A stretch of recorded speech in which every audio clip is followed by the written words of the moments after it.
Hello everyone, welcome to Spot On.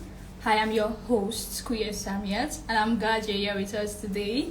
You should know that Spot On is where we get to know about the magic behind creating and writing. We've had so many authors on Spot On so far, and today is not going to be any different. Our guest for today is the phenomenal Erukome. I'm sure you're wondering, who is Erukome again? Erukome is an author, a cultural storyteller, and the first Nigerian female writer of bizarre fiction. Of course, you want to know about bizarre fiction. You get to know that. Stay with us. Erukome is actually the brilliant mind behind. She's actually the brilliant mind behind the storm that thunders, and Barter. She has a mentorship program for unpublished female writers who are writing for children. And she is creating many inspiring things for young authors and the likes of that. So today we are going to have an inspiring conversation with Erukome. I'm sure you can't wait. I can't wait. So I hope everybody's as excited as I am for today's session. I'm going to try to get Erukome to come and inspire us and get us, to enjoy today's session. Um, so Spot On is actually where you want to be if you want to, show the world your, journey as a writer, your journey as a creative person, and we are here to showcase you. So if you know anyone who should be here, anyone who should come on Spot On to tell the world about how they actually, achieved their writing process, how everything is going, please do not hesitate to tell them. Today's conversation with Erukome is going to be nothing short of inspiring, so I'm going to get her here to have a nice and inspiring session for today.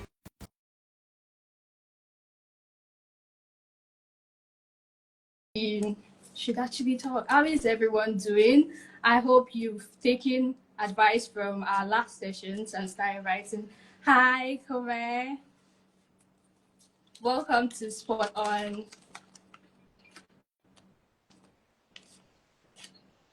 Can you hear me? Hello. I can Hello, hear you. welcome to Spot On. Yeah, I can hear you. Yeah. Hi, thank you. We're so glad you're here with us today. And before we start talking about how inspiring and, everything about you, can you just tell us about you and what you do? Oh, okay. Hi, everyone. My name is Erikome, and I'm a mom and I'm a writer. Um, for now, I've written how many books now? I don't think I can count. But my latest work is The Smoke That Thunders. That's my debut young adult fantasy novel, and I self-published this one recently. It's and published post-apocalyptic novel. So I do So, as a writer, I'm sure there's a first book you wrote. Can you tell us about the first book you wrote for a young audience and how did that book make you feel? How was the experience? okay for young audience. I think the first story I wrote, it was actually a short story. It was for a competition, and I No. think yeah.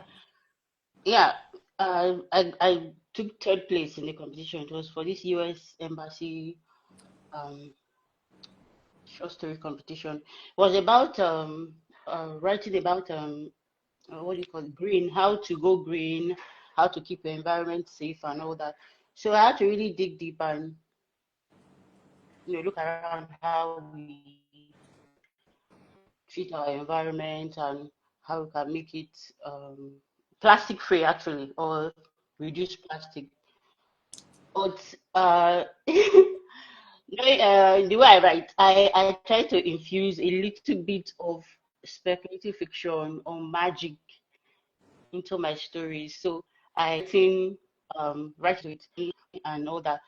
That that short story didn't amount to anything on that competition because they didn't the prize they promised us, because then I was really young then.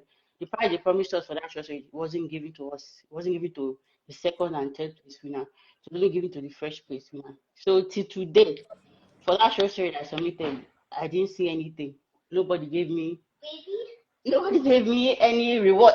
Look here, it's my daughter is here. So Ada, go, go, go, go, go, go. Oh, yeah, go, go, go, go.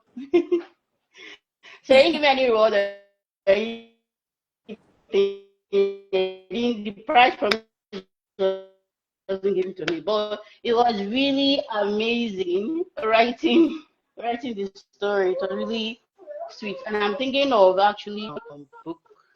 I'm thinking of actually expanding the story just into a little bit. It was really nice writing it, but the experience coming with submitting it and being treated like that was not very nice. Yeah, so that's the first one I wrote. That's nice to hear. Even though you didn't get your reward, as I'm Yeah. sure the experience was a reward on its own for you, because you sounded so excited about writing for this competition. And for someone who has actually gone for competitions, who has continued to I write think even after, my network is bad. I didn't get that. Oh yeah. Speaking. So for someone who has gone for competitions and has written further than that, is there anything you used to do as a writer which you've had to unlearn in order to progress? Unlearn. You have to unlearn. Mm, I don't think I had to unlearn anything. More like I had to learn Yeah. some things. Yeah. Yeah. So for one is patience. Like you have Mm. patience in this industry, in the publishing industry. Especially if you want to traditionally publish, you want to send your book to an agent, you want to send your book to traditional publishers. It takes a long time. So, like from the moment I signed with my agency, it was 4 years. Yeah, Wow. it took 4 years for it to yeah, because I signed with my agency 2020, and the publication day was 2024. Yeah, April 2024. So yeah, it takes a very long. You have to be very patient with traditional publishing. But if you're not patient, if you want to have your book, you're the only one going to do everything from editing. You have to hire editors. You have to hire cover designer. So many things. And another thing I had to learn was developing a thicker skin when it came to uh, editors review my book or reviewers give me feedback. You have to have it because not actually put in back of your mind that not everybody will like your story. So I had to learn how to have that thick skin. Like, oh, not everybody will like my stories. When I see people say, oh, yeah, and that's one thing because there's no book in control that you only find somehow tell that decipher uh, which review is actually constructive and which is actually just someone just spouting nonsense. Mm. So that's another thing that I had to learn. And that's I had to learn to differentiate between constructive feedback and just, you know, pure negative reviews from personal biases. So yeah, those two main things I had to. Yeah, it sounds like writing, even though it is rewarding, you still get like reviews that do not sit well with you. When you get these Yes. reviews, how do they make you feel? Ah, no. The advice they give to writers, or the advice you hear, is don't go into reviewer spaces. Don't go there. Don't go looking for reviews, or say I want to. Yeah. Sometimes like when you self-publish on your own, you might want to go and check these reviews and see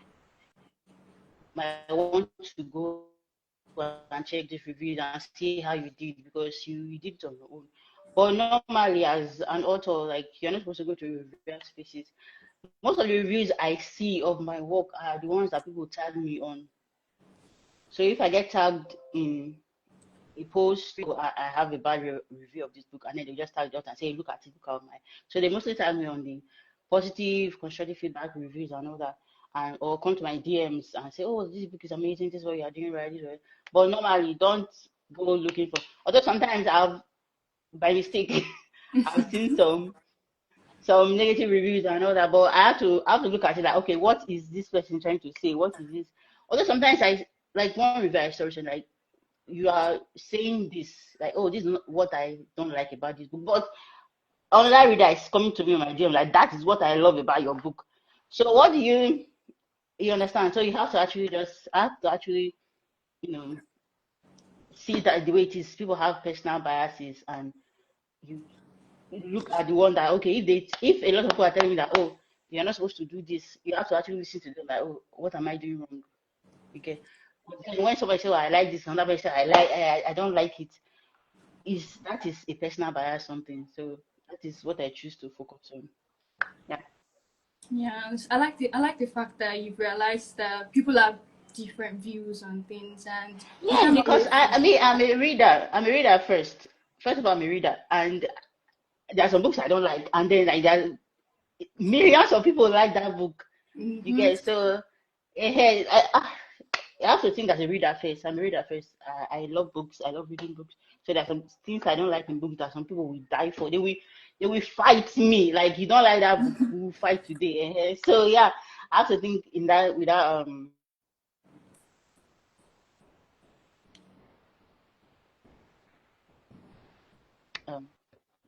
thought, that scheme of thought in mind. Yeah. Yeah.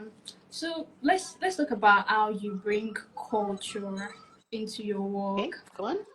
Yeah, you bring the Urbo culture into your work, and you've said you're on a mission to bring your background into your stories. Culture.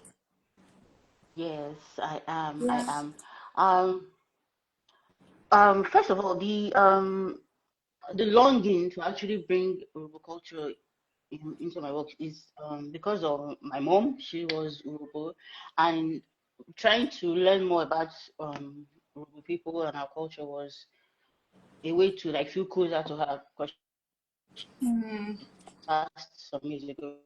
So that was like the first that was the foundation of that feeling of trying to learn more about my people. And I was like, what's the best way to know more, to actually put my mind into it and get information?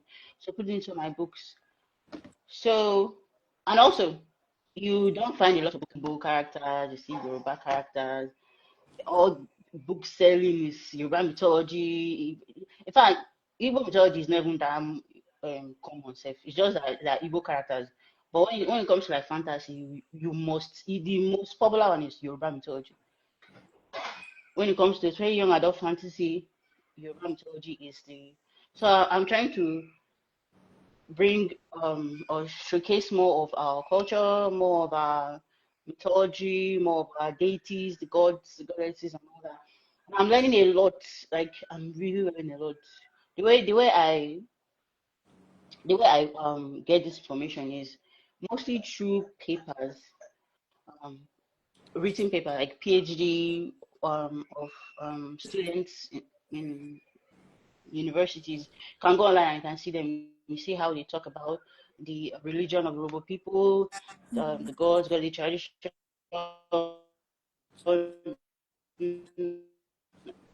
and sometimes they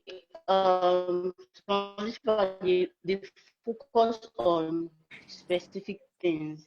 Like, in my previous book that I was trying to work on, I was searching for the praise Yoruba people, they praise you with like saying Yoruba, you're beating the talking drum and all that. So in Yoruba culture, there's also a way that we acknowledge our friends, our people in our community with specific praise names. It can be names given by your or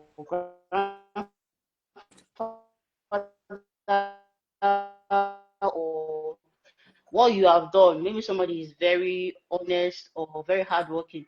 So they give you this like poetic praise name that when they see you, they call you by that name, and it's a way to like ginger your spirit.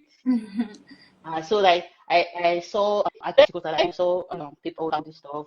Another thing that's interesting is learning about well the way children are raised in the it's not as prevalent as it is now, but in those days where it was like really common, the way children are raised to um really know about the gods and goddesses, how to worship them, how to um, that this forest is where these gods live, this is the god of this, and then there's like a tree in your house, you have to plant that tree, which is a like an homage to the patron god of your family. Like just with information like very interesting stuff. And I'm just putting into as many of my stories as I can.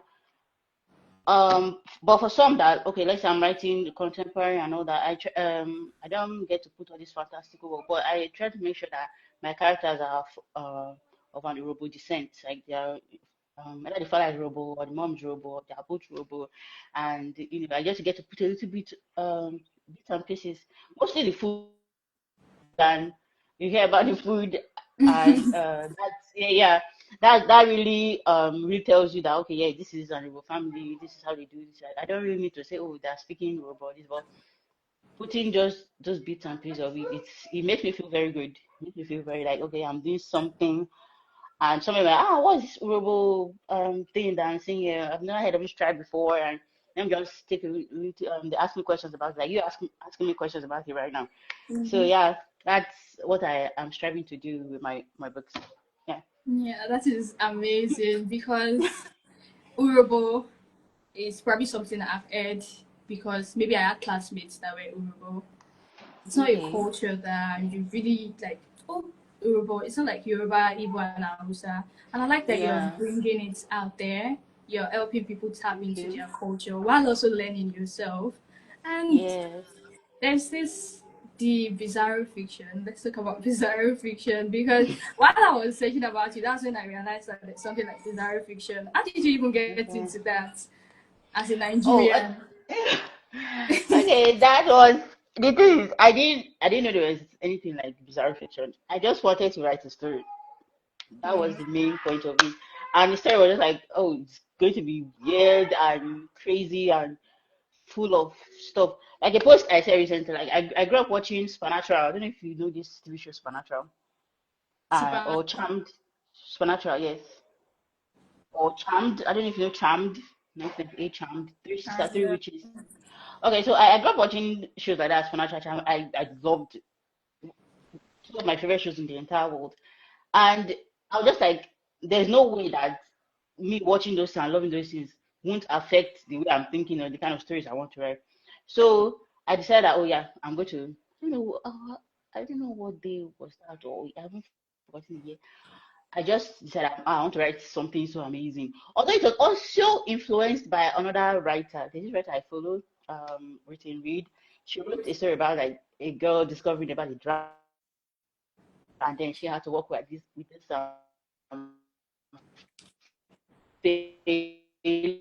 fake king to save that dragon. So I just wanted to write something so crazy, full of supernatural creatures and all that. And I wrote that story. That was not Since the Flower.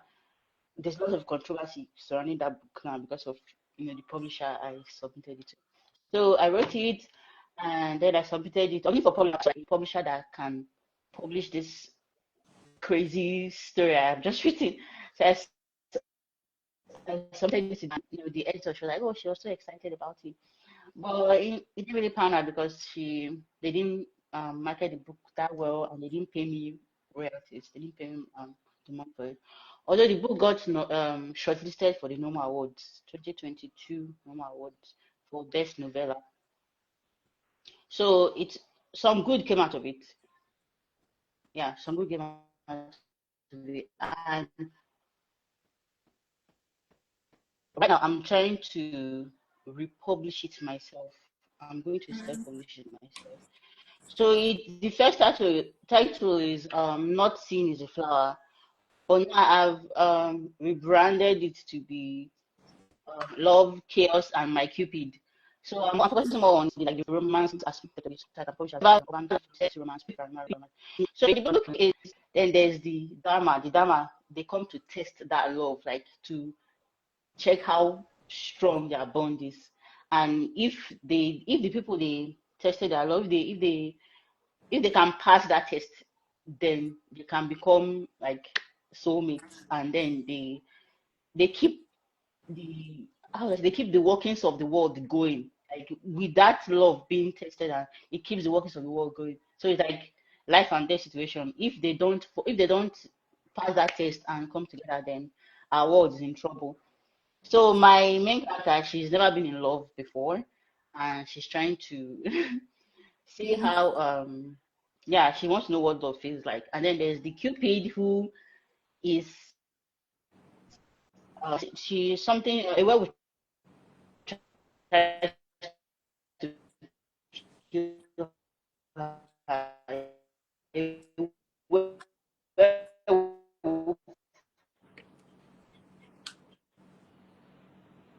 to keep her in her bedroom, and the Cupid is assigned um to protect her, because also the law of her that she's assigned to the test that guy.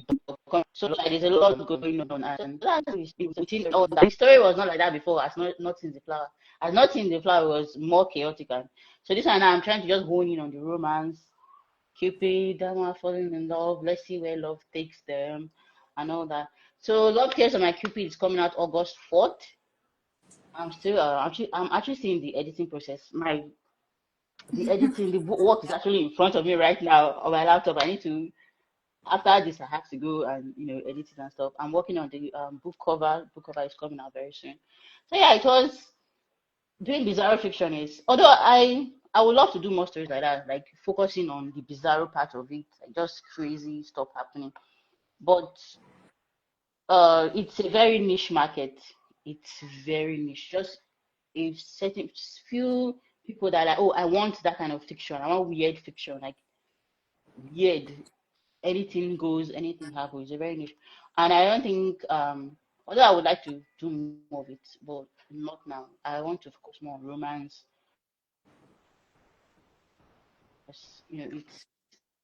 It's a good feeling writing romance. Like it's not boring. It's just sweet. It makes me feel happy writing romance. So I'm just focused to come back to it. Yes, I would love to come back to it. Yeah, Yeah, that that's is it. actually Mhm. that's amazing Thank because you. you even became like the first Nigerian writer of bizarre fiction, and it was something you Yeah, just female. let me just write it. Let me Yes, just let do me just write. it. And that is Yeah. nice. And even though you didn't get only the good parts, because I think your session has actually shown us that writing does not only bring the good parts, there's always hiccups here and there. But the Yeah. fact that you keep writing is the Yeah. main thing. And Yeah. so this book that you just described to us and the one that is coming out on August 4th, right? How do we get Yeah. there? Because I would actually like to read this one that is coming out. Oh, okay. Since I'm self-publishing, I really don't there are not much platforms in Nigeria that help, like Amazon, Barnes and Nobles and all that. Although I'm releasing it on Amazon, on Kindle Unlimited, and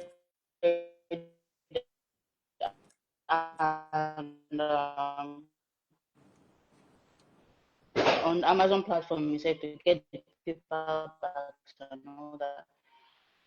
So if you want to get the ebook, if you want to read the ebook, just follow me on my social media channels. Paperback, that one is, I guess I'll have to do that myself because I'll have to print it myself, and then you can get the signed paperback from me as well. That's for Nigerians. I can't ask anybody in Nigeria to go and buy from Amazon. Like, fee is insane. If you are buying paperback, so the shipping fee is more than the book. It's better that I print it myself and sign it. Put it in a nice box for you. If you buy from me, I will just sign it and send to you. But if you want the ebook, you can get it ahead of time. Yeah, if you can get it, I use book for now. Send to you via book for now. Easy peasy. That's it. That's amazing. I mean, we even get it signed in a cute box and everything. Thank you. Yes, I love doing that. I love because Nigerian readers, Nigerian readers are amazing. They are doing God's work for us authors. It's not easy. It's not easy for them. Being the whole Nigerian publishing. So I really like just appreciating Nigerian readers, bookstagrammers, TikTokers, and all that. Yeah. Yeah. So before we round up today's session, is there something that you didn't know when you started writing that you know now and you wish you knew before you actually started writing?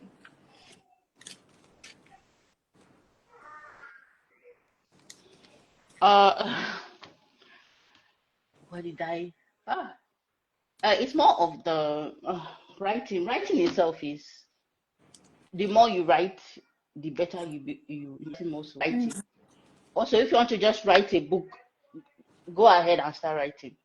Just go ahead and don't waste time. Don't listen to anybody. Don't say, "Oh, I'm not this. I'm not that. I'm not."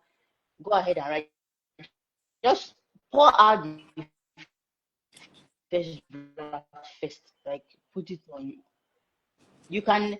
The saying is, well, you can always edit a bad draft. That is, you can always edit a bad, but you cannot edit nothing. So you have that thing I learned is outlining is outlining is the best. Like I don't know how I was how I was doing it without outline. Always outline first. I must write the ending. I don't incline. If you know in your mind that you like outlining, then I'm advising you now to outline. Outlining is amazing. You write, this happens. It doesn't have to be like, everything. Just at the beginning is she went to the bookstore, he came to meet her there. The mom is this. You are trying to tell somebody a movie you watched. That's how you write an outline. Like, this is the opening scene. This is keep going.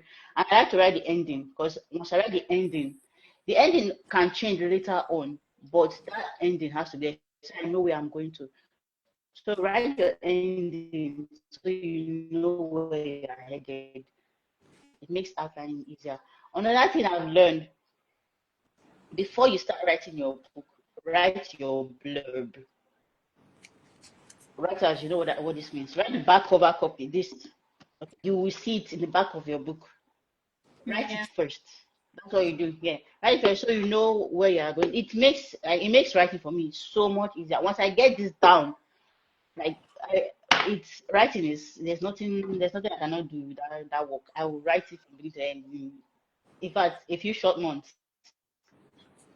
It makes writing so much easier. Then another thing, what have I learned again? What have I learned about writing? Oh, if you want to write faster, or if you don't have time, like I'm a mom, I have 2 kids, one toddlers, like it's insane. No time for myself to write. write on your phone if you can. Although some people don't want to, like it's easier for them to write on a laptop and all that. But this for my moms, this is for mom writers, this is for people that have 9 to 5, you love writing, you have no time. Try and write on your phone. Since I started writing on my phone, I've written 6 books actually. I've Wow. written 6 books on my phone. Yeah. And one of these one of the works is actually on submission right now.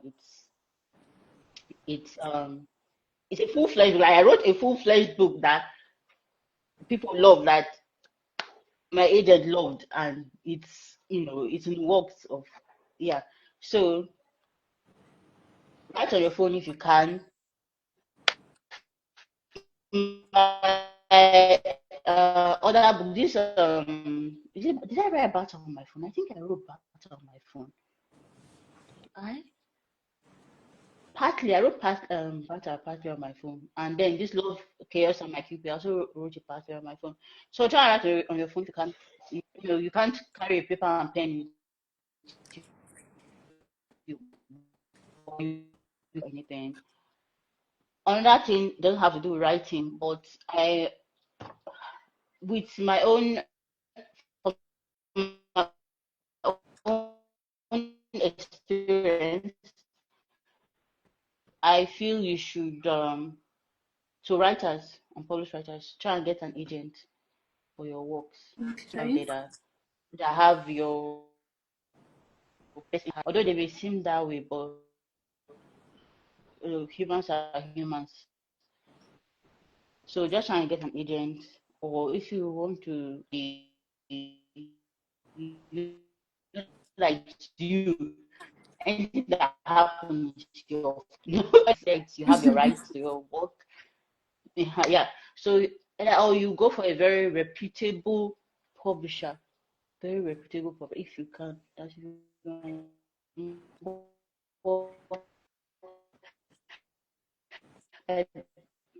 Basic advice is try and get an agent. Although it's not easy to get an agent, especially living in Nigeria. Even people that are the publishing giants of that, either in the US or in the UK. But most US, that's where the book market is. So there are people there that haven't living there that have not even gotten agents. Much less like you are living on the continent. So me getting my agent was nothing short of a miracle. It was a blessing from God, and I'm so grateful, so grateful. So if you can, but don't, on that thing is, please don't give up. Don't give up on your writing. Mm. Don't ever, don't do that. I almost gave up, to say the Oh. truth. I was at a point in my life, and I was like, oh, what am I even doing? Like I'm not getting any. This I'm not going anywhere. I'm just doing this and doing that, and it's not really panning out. And then what helped me, or what brought me back, was not even like a big news or like I got an agent. I know it was an agent telling me that they rejected my work, and she was like, I shouldn't, you know, give up. I don't know whether she knew. I shouldn't give up querying that work. I should, that the story is amazing. Although she can't, you know, represent it, I shouldn't give up. I should. So I was just that day. I was just like, I was crying because it was, I was very emotional. Yeah, okay, I'm not going to give up. I'm quite it the following year. I signed with an agency. So don't give up, please. Even till now, sometimes I feel like, what am I doing? Like, what's going on? Some things don't work out the way I think they will. And all of a sudden, somebody like, oh, I love this, I get some email that is super amazing. And somebody just, those things that really the reasons why I started writing in the first place. I did a review of the Smulathon that's written by some, I've forgotten her name. She said the book would have resonated with her, and 13-year-old her, that 13-year-old her would have loved the book. And that's like one of the best compliments I've ever received. Like 13-year-old child, like your inner child would have loved the book. So yeah, I heard that, and I'm emotional. Like, yeah, Thank you so much. It's the reason why I'm writing. Even this book, why I haven't wrote this better, I was like 13-year-old me would have loved this. Like that is the main reason I wrote it. This would have been my bread and butter when I was 13 years old, because me I love reading these kind of stories. So yeah, so that's just part of it. Just don't give up on your writing, keep at it, keep going. Don't the day you say it's over, that's when it's actually over. So the more you write, the more you put yourself out there, the more you have a chance. Hard work, will persist, and before you know it, your dreams are coming true. Yeah, so that's my advice. That's what I have to tell writers.